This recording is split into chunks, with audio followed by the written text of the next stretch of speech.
Dice, bueno, si después la gente intenta hacer argumentos para el futuro, puede cambiar su opinión, pero ¿de dónde han venido? Es que de alguna manera los tenemos inscritos ya en el cerebro y por eso tomamos las posiciones que tomamos. La segunda gran pieza que suelen tomar los neurocientíficos en estos temas, los neuroéticos, son los artículos de Joshua Green y algunos de sus socios que presentan dilemas a las gentes, dilemas morales, y mientras las gentes están pensando la respuesta, se escanea la actividad cerebral para ver qué es lo que la gente está en realidad pensando y sufriendo, aunque no lo sepa, en el momento qué zonas del cerebro se le empiezan a activar, qué zonas del cerebro se ponen en movimiento en el momento en que uno está leyendo esos dilemas morales que a la gente le presentan un verdadero problema. Yo no voy a contar los dilemas, aunque realmente son entretenidísimos, pero solo voy a contar uno muy cortito para que se vea por dónde va a ir el asunto. Los dilemas que se le presentan a la gente son dilemas morales y hay de dos tipos: dilemas morales personales e impersonales. Esta es la gran baza que va a jugar Green con la gente. Entonces, uno de ellos, pues usted va por la carretera y tiene un flamante coche nuevo cuyo tapizado le ha costado, bueno, el ejemplo es 200 euros, pero no hay coche que le cueste a uno el tapizado 200 euros, pongamos 1000 para que la cosa sea un poco más creíble.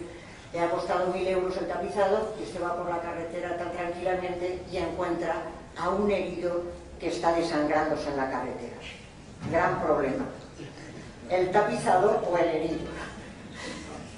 Bueno, todo el mundo se ríe porque aquí hay gente de buena voluntad que dice, por Dios, el herido, puede decir, por Dios, el tapizado, ¿no? Pero bueno, la cosa tiene su gracia. Bueno, hay muchos que pensarían que el tapizado, eso no vayamos con.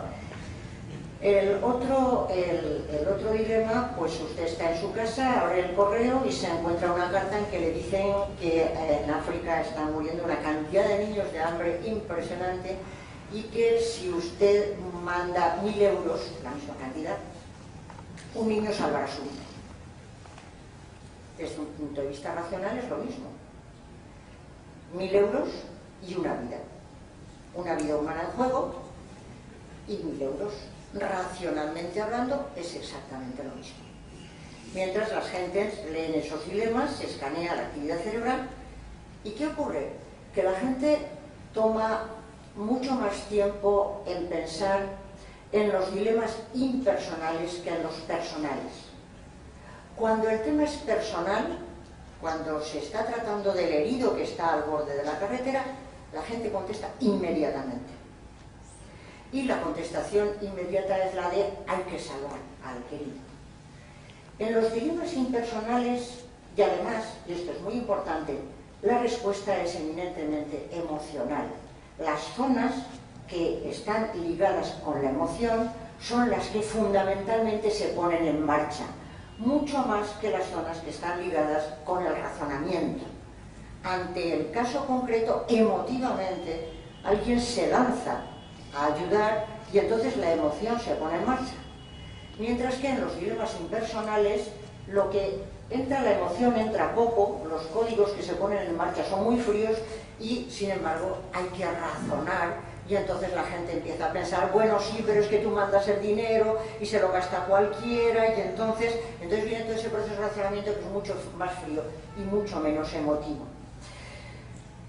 Hay otros dilemas que no voy a contar, pero solamente decir de ellos que cuando las gentes en un dilema personal entienden que hay que perjudicar personalmente a alguien, no solamente la emoción se pone absolutamente en actividad, sino que además a la gente le cuesta muchísimo esfuerzo racional el decir que no hay que ayudar a una persona o que hay que perjudicar a una persona que está al lado.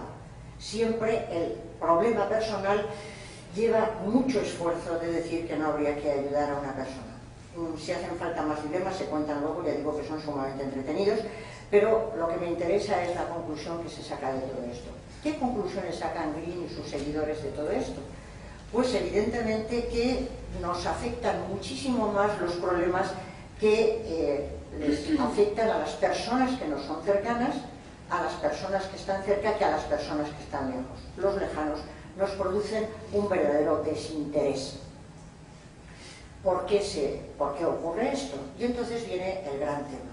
¿No será que de alguna manera tenemos algunos códigos escritos en el cerebro que nos llevan a aproximarnos al cercano y sin embargo nos llevan a desentendernos del lejano? El hecho de que nos preocupen los que están cerca, familia, amigos, conocidos, no es un tema solo de familismo, códigos en el cerebro que nos llevan a interesarnos por los que están cerca y nos llevan a desinteresarnos por los que están lejos. Quien viene en ayuda de todos estos autores es Wilson, porque las gentes toman de Wilson la idea de que es muy posible que en la época de formación del cerebro humano, en aquella época famosa de los cazadores-recolectores, cuando se fue formando el cerebro humano, era un tiempo en que los seres humanos vivían en pequeños grupos de 130 personas y cada uno de ellos, para sobrevivir, necesitaba ayudar a los del propio grupo y defenderse de los que venían de fuera. El extraño producía siempre repulsión, producía repelencia, porque para salvar la propia vida uno necesitaba acercarse a los cercanos y hacer un grupo compacto y sin embargo defenderse de los lejanos, porque el lejano era un peligro. Y entonces, desde un punto de vista evolutivo, los códigos que se fueron seleccionando fueron los códigos de la cercanía al cercano y del desinterés por el lejano. No se trata solo de que hagamos una especie de reflexión de culpabilidad y conciencia diciendo ¿y cómo es posible que no me interesen los que quedan lejos?, sino que tenemos un código inscrito en el cerebro que nos lleva a interesarnos por los que están cerca y a desinteresarnos por los que están lejos. El concepto de lejos y cerca es algo que se podría discutir luego. Es un código que ya está inscrito en el cerebro y que la evolución ha ido seleccionando porque es lo que nos protege en nuestras vidas. Desde esta perspectiva, las conclusiones que se sacan, o alguna de las conclusiones que se saca sería que es fundamental, la moral es sencillamente un mecanismo adaptativo. Las normas, virtudes, valores morales son mecanismos adaptativos que los seres humanos hemos ido generando desde nuestro cerebro para posibilitar nuestra supervivencia. Y al fin y al cabo tenemos moral para sobrevivir. Con lo cual, la cosa tiene sus dos lados interesantes. Por una parte, hay una moral universal, porque el afán de supervivencia está presente en todos los seres humanos y porque es lo que se busca ya cerebralmente. Hay una moral universal. Lo que ocurre es que, a mi juicio, habría que preguntarse si a eso le podemos llamar moral, que es algo que nadie quiere aclarar nunca, porque todo el mundo entonces dice luego la moral es adaptativa, bueno, ¿y usted qué entiende por moral?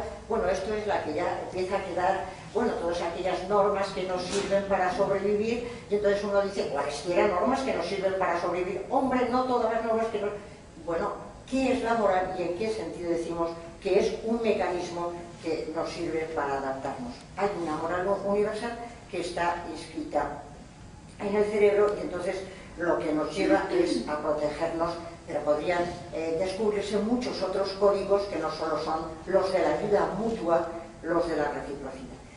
Hay que decir que autores como Gazzaniga y Mora aquí separan, ellos son neurocientíficos, otros que sí son filósofos y psicólogos van mucho más allá y entonces intentan entrar no solamente en estos contenidos de unos códigos morales, sino que intentan entrar en lo que sería una moral como estructura. No se trata de entrar solo en contenidos, diciendo estos son los códigos cerebrales que tendríamos, sino se trataría de entrar en una moral como estructura, y entonces yo no voy a hablar de esto porque me van a odiar si sigo hablando tanto. Sería tomar el modelo de Chomsky y entender que de la misma manera que hay una gramática generativa, hay un lenguaje moral generativo que es el que tenemos todos los seres humanos y que nos permite hablar distintos lenguajes morales dependiendo de las distintas culturas. Con lo cual, recuperaríamos la idea de una estructura universal que en este caso sería la estructura de una moral, un lenguaje moral común a todos los seres humanos que tenemos impreso en el cerebro y que después nos permite hablar distintas culturas. Con lo cual se intenta lo que es siempre la prueba de fuego en el mundo de la ética, y es salvar la universalidad y la diversidad. El primer problema en ética es si podemos hablar de la moral desde un punto de vista universal, y entonces en la perspectiva hegeliana la moral como estructura. Aquí el tema es la moral universal como una gramática o como una lengua moral, y después los contenidos vendrían ¿de dónde? De las distintas culturas. Las distintas culturas nos hacen hablar unos lenguajes morales u otros lenguajes morales, y entonces podríamos respetar el pluralismo y podríamos respetar el tema de la diversidad. Dicho esto, yo quisiera hacer unas reflexiones para acabar esta exposición, unas reflexiones que irían en el siguiente sentido. En primer lugar, concluimos, como habíamos hecho en el caso de Zubiri, no hay personas amorales. Todo ser humano es moral. Y esto para algunos neurocientíficos es una buena noticia, porque hay quienes entienden, y no es ninguna tontería, que como el mecanismo de la evolución no es un mecanismo moral, si la moral a fin de cuentas es un mecanismo adaptativo, evolutivo, entonces en buena ley no hay moral, sino adaptación. Un mecanismo amoral no puede generar una estructura moral. Y muchos autores dicen la moral no existe porque sencillamente nuestro cerebro nos determina actuar de una manera siguiendo el mecanismo de la evolución, el mecanismo adaptativo, y un mecanismo amoral no puede generar una estructura moral. Sin embargo, los autores que estaba comentando dicen todo lo contrario: sí hay una moral universal y por lo tanto no hay seres humanos amorales. Eso es la primera cuestión. Esa es la buena noticia. La mala noticia es qué quiere decir moral y si efectivamente vamos a entender moral como aquí se está comentando. El siguiente punto, que creo que es una reflexión importante, es que efectivamente, como dicen estos autores, los juicios morales vienen en muy buena medida mediados por la emoción. Y eso creo que hay que tenerlo en cuenta, porque normalmente en la educación moral se ha tenido muy en cuenta el nivel del razonamiento, pero poco el aprendizaje emocional. Y sin embargo, las emociones son fundamentales en el terreno de la moral. Y además las emociones pueden cultivarse. Como ya decía Aristóteles, el ser humano es inteligencia deseosa y deseo inteligente. Y esa clase de hombre es el hombre. Está el nivel del razonamiento, pero está el de la emoción, y en el terreno de la moral hay que cultivar enormemente las emociones. Porque como dice muy bien Nancy Sherman, dentro de la línea de una gran cantidad de autores, las emociones tienen una capacidad cognitiva, nos abren un mundo. Quien no tiene capacidad de indignación tampoco tendrá sentido de la justicia. Quien no tiene capacidad de conmoverse tampoco será capaz de percibir el sufrimiento de otros. Las emociones nos amplían la capacidad de conocer, nos dan sentido de la justicia y además nos posibilitan conocer situaciones de sufrimiento. El cultivo de las emociones en el terreno de la moralidad es fundamental porque además tienen una enorme capacidad cognitiva. Pero el tercer punto, por ir ya acabando, el tema de que se diga que la moral es adaptativa, o es un mecanismo adaptativo, creo que deja abierta una gran pregunta.